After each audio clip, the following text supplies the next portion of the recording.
Hello students, कैसे हैं आप सब लोग। आई होप आप लोग अच्छे होंगे, अच्छी से पढ़ाई करोगे। और ये न्यू सेशन स्टार्ट हो गया। कुछ बच्चे 8 से 9th में आए होंगे, 9 से 10th में, कुछ 11th में, कुछ 12th में।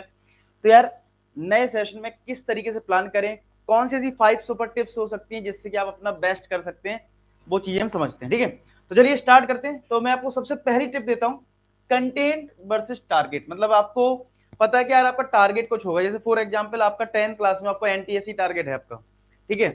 9th क्लास में आपको कोई ओलंपियाड देना है, सपोज करो। आप 11th क्लास में हो तो आपने टारगेट किया आईआईटी जेई फोड़ना है, किसी ने नीट फोड़ना है। तो मतलब आपका अलग अलग टारगेट है।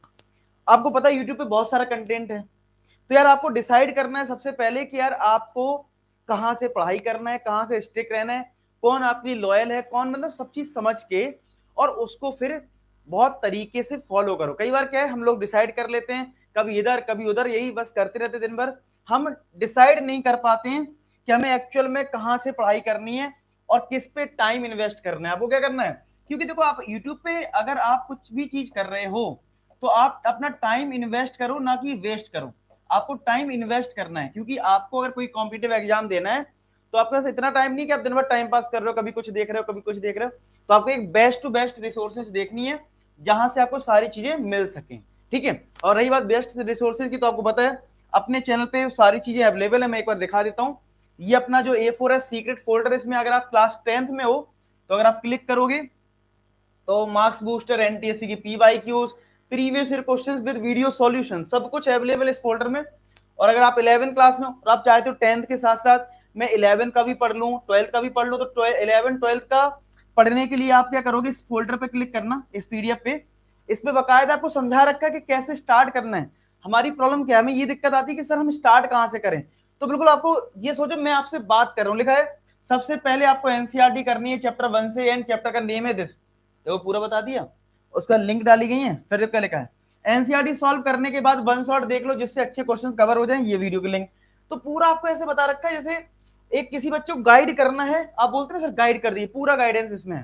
ठीक है, ऐसी अगर आपको जेई की तैयारी करनी तो यहाँ पे क्लिक करके आपको सारी चीजें सेम तरीके से, यहाँ पे भी एक रोड मैप है, उसको फॉलो करिए तो आप अपनी अच्छी तैयारी कर सकते हो। मतलब टाइम सेव, ये बनाने का मकसद मेरा यही है कि आपका टाइम सेव हो जाए। जो ये यूट्यूब पर टाइम वेस्ट हमारा हो जाता है, कभी समझ में नहीं आता, वीडियो में एक तो सिस्टम से नहीं मिल पाती है, कभी कुछ, तो ये चीज आपके लिए बहुत बेहतरीन होगी। आप इसको फॉलो करें। साथ ये इसकी लिंक जो है वो डिस्क्रिप्शन में आपको मिल जाएगी। तो इसलिए आपको ये चीजें ध्यान रखनी है कि यार कंटेंट बहुत है, तो उस चीज पे आपको ये ध्यान रखना है कंटेंट को कैसे भी आपको टारगेट में कन्वर्ट करना पड़ेगा। ठीक है, सेकंड है टाइम टेबल। यार कई बार क्या है ना, हम लोग ऐसे पढ़ते रहते हैं बिना टाइम टेबल के।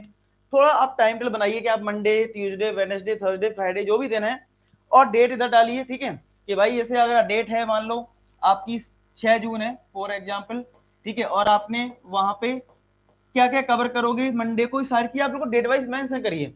प्लान बनाइए कि भाई हम इस डेट पे ये करेंगे। हमारा टारगेट है मैथ्स का एक चैप्टर कंप्लीट करना, फिजिक्स का एक चैप्टर कंप्लीट करना, केमिस्ट्री का एक चैप्टर कंप्लीट करना। तो मतलब आपका जो भी टारगेट है उनको लिखिए, क्योंकि देखो लिखने से फायदा ये होता है, जब आपको ये मेंशन करते हो, मान लो आपने लिखा मैथ्स का एक चैप्टर आपको कंप्लीट करना था, मान लो सेट्स, और आपका टारगेट था मान लो 7 जून, और अब आपका मान लो ये चैप्टर नहीं हुआ, तो आपको रिग्रेट फील होगा ना, यार बताओ यार मैंने 7 तक करना था। मान लो यही डेट 15 पहुंच जाती है, ठीक है, 15 पहुंच जाती है, तो क्या होगा, आपको कितना लगेगा, 8 दिन का गैप हो गया। और अगर आप ये चीज लिखोगे नहीं तो आपको भूल ही जाओगे कब आपने सोचा था, कब आपको इंप्लीमेंट करना है, तो कोई मतलब नहीं है। तो एक डायरी बनाओ, ठीक है, और उसमें लिखना शुरू कर दो। ठीक है, तो इतनी सी बात है। थर्ड पॉइंट है टारगेट्स। टारगेट्स बहुत इंपॉर्टेंट है। मतलब आपका जैसे क्लास 10th में हो तो आपका टारगेट एनटीएससी हो सकता है, समझ रहे हो। आपका टारगेट क्लास 11 में है तो भाई आपका आईआईटी जेई हो सकता है, नीट हो सकता है। तो आपको टारगेट डिसाइड करना है कि एक्चुअल में तुम अपनी लाइफ से क्या चाहते हो, समझ रहे हो। आप अपनी लाइफ में अपने आप को कहाँ देखते हो, डॉक्टर बनना है, इंजीनियर बनना है, ठीक है, आर्टिस्ट बनना है आपको, समझ रहे हो, बहुत सारी चीजें, ग्राफिक्स डिजाइनर बनना है, क्या बनना है, जो भी आपको बनना है उसके लिए आपको कोशिश करनी है और उसके लिए पूरा डेडिकेटेड होके उस पर काम करना होगा, मेहनत करनी होगी। आपको क्या करना होगा, आपको मेहनत करनी पड़ेगी। बिना हार्ड वर्क के कुछ मिलने वाला नहीं है। हार्ड वर्क तो लगेगा ही लगेगा, कितना भी लग काम कर जाएगा ना, तब भी आपको हार्ड वर्क तो करना ही पड़ेगा, लग काम करने के बाद भी। ठीक है, उसको सस्टेन करने के लिए आपको मेहनत तो करनी पड़ेगी ना। तो इस चीज का ध्यान रखें। तो फोर्थ सुपर टिप है आपके लिए सेल्फ प्रैक्टिस। अब मैंने अक्सर देखा जैसे मैथ्स और फिजिक्स में खासकर क्या होता है, प्रैक्टिस होती है। अब बच्चे क्या करते हैं, बुक खोल के बैठ जाएंगे, उसमें बुक में क्या है, क्वेश्चन है और इसी के नीचे सॉल्यूशन है फॉर एग्जांपल। बच्चे तुरंत सॉल्यूशन, सबसे आसान रास्ता क्या है, क्वेश्चन पढ़ा नहीं आया सॉल्यूशन देख लिया। क्वेश्चन से जूझना सीखो, सेल्फ प्रैक्टिस करो, ठीक है। अगर आपको एक क्वेश्चन नहीं आया भाई, कम से कम अभी आपके पास टाइम, अभी सेशन स्टार्ट हुआ, पेपर तो नहीं आ रहे हैं अभी, अगर आपको 30 मिनट भी लग रहा है क्वेश्चन करने में और कोई क्वेश्चन फंस रहा है तो लगाओ दिमाग, 1 घंटा लग रहा है तो लगाओ दिमाग, ठीक है। अब अगर सर 1 घंटे में एक करेंगे तो 4 घंटे, ये हर क्वेश्चन में थोड़ी ना 1 घंटा लगता है। मैं उन क्वेश्चन की बात करूं जिनमें वास्तव में आपको टाइम लग रहा है, कोई दिक्कत नहीं, अभी टाइम है। अगर टाइम नहीं होता तो मैं नहीं बोलता कि आप 1 घंटा लगाइए, मैं बोलता देख लीजिए सॉल्यूशन, लेकिन अभी टाइम है, टाइम देना सीखिए। ये नहीं बस टीचर के पास तुरंत पहुंच गए, सर हमें ये नहीं आया ये नहीं आया, थोड़ा आपको सेल्फ प्रैक्टिस करने की आदत डालनी है, चीजें सीखना है, ठीक है। तो इस चीज का ध्यान रखें। फिफ्थ है वन स्टेप अहेड। इसका क्या मतलब है, इसका मतलब सिंपल सा है बेटा, आपको पता है अभी समर वेकेशन चल रही है, ठीक है। आपको देखो कुछ बच्चे होंगे आराम से खेल मस्ती में चल रहे हैं, ठीक है, आप भी करिए, कोई दिक्कत नहीं है, सब कुछ मैनेज करना है, लेकिन एक स्टेप एक्स्ट्रा लो। कुछ लोग क्या करते हैं, इसी गर्मियों की छुट्टी, देखो आपको पता है इंग्लिश स्पीकिंग के कोर्स बच्चे ज्वाइन कर लेते हैं, ठीक है। आराम से जाओ इंग्लिश स्पीकिंग सीखो भाई, क्योंकि देखो आपको अपने आप को इंप्रूव करना है। क्या करना है, आपको अपने आप को इंप्रूव करना है, तो आप ये कोर्सेज ज्वाइन कर लो। कहीं आपको मान लो फिट रहना है तो भाई फिटनेस की कोई जिम ज्वाइन कर लो, भाई फिटनेस जिम ज्वाइन कर लो कोई भी, ठीक है।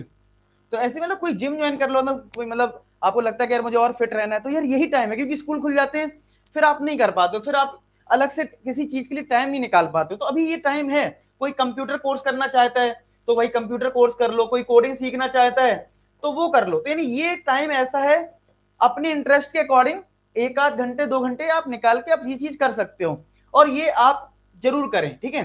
तो इनमें कोई ना कोई आपको लगता है, मैं उनको सजेस्ट करूंगा 9th 10th वाले बच्चों को, इनमें 11th में आ गए तो यार अभी सीरियस रहो अपने कॉम्पिटेटिव एग्जाम के लिए, तो आप उसी पे फोकस करें, ठीक है। लेकिन अगर आप 9th में हो, 8th 10th में हो, 8 से 10th की रेंज में हो, तो आप इनमें कुछ चूज कर सकते हो और अपने आप को एक स्टेप एक्स्ट्रा, ये डिफरेंट चीज है, ये सिलेबस से सबसे डिफरेंट है, लेकिन आपको एक स्टेप एक्स्ट्रा बनाती है जो सब लोग नहीं सोच पाते। वो आपको, आपकी सोच अगर ऐसी हो जाएगी एक स्टेप एक्स्ट्रा चलने की, डेफिनेटली आप लाइफ में सक्सेस होंगे, ठीक है। तो ये सुपर पॉइंट्स आपको कैसे लगे जरूर कमेंट सेक्शन में लिखना, और आपकी एक सुपर टिप सबके लिए क्या हो सकती है मैं देखना चाहता हूँ कमेंट सेक्शन में, जिससे और बाकी बच्चों को सीखने को मिले, ठीक है। तो मिलते हैं नेक्स्ट वीडियो, तब तक अपना ख्याल रखें, पढ़ाई करते रहें। लास्ट में एक ही बात बोलूंगा कि आप सभी सफल हो। धन्यवाद।